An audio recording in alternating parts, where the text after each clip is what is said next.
rare that games are awarded with 3-year development cycles, but that's exactly how much time Nintendo's latest entry into its legendary Zelda franchise has spent in the cooker.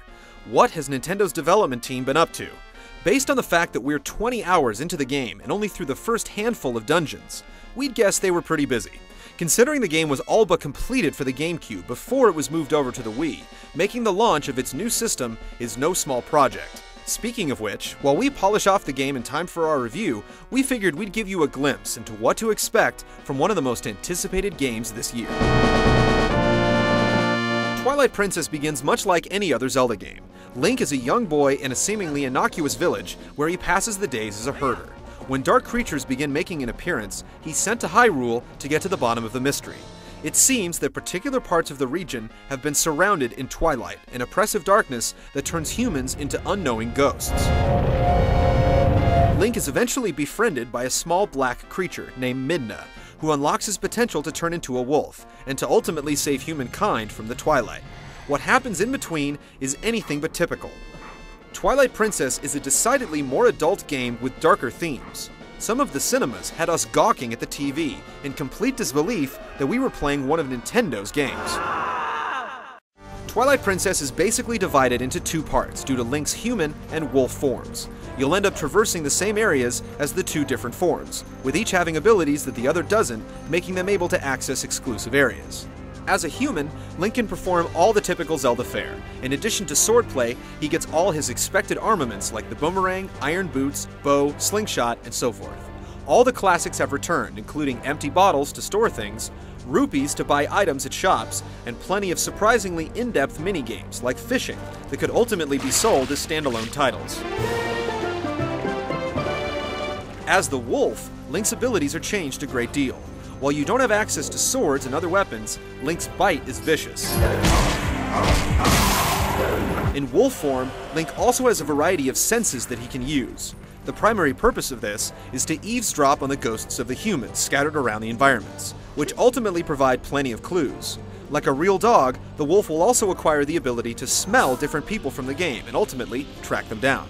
Regardless of whether you're playing as man or beast, the Z-targeting combat remains the same. You can lock on to enemies and stay locked on as long as you hold it, and then wiggle the Wii remote from side to side to perform attacks. You can also hold forward and press the A button to rip off lunging attacks for both man and beast, or hold back and do evasive backflips. As you'd expect, the lock-on works for all of Link's weapons and wolf attacks.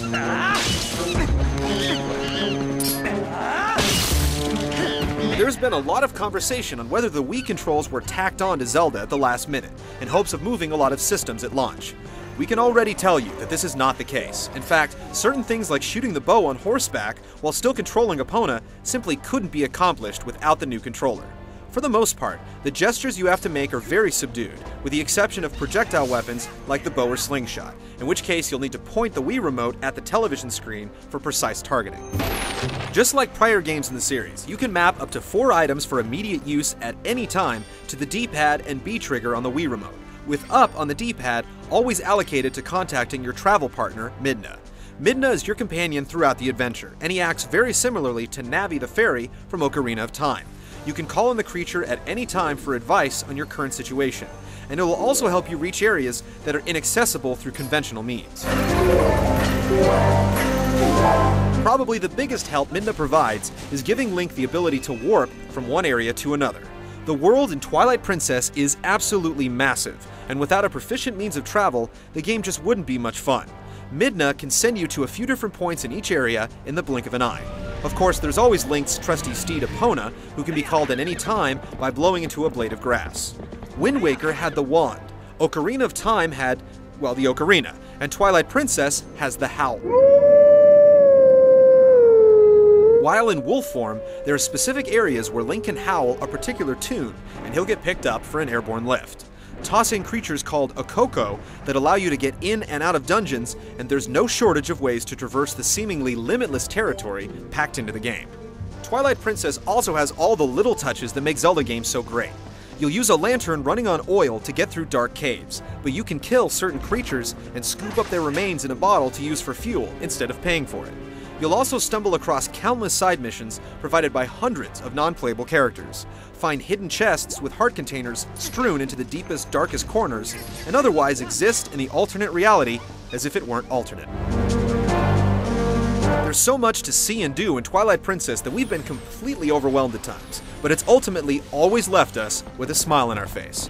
We're powering through the game to give you our review on its release date, so stay tuned to find out if this dog's got a bite.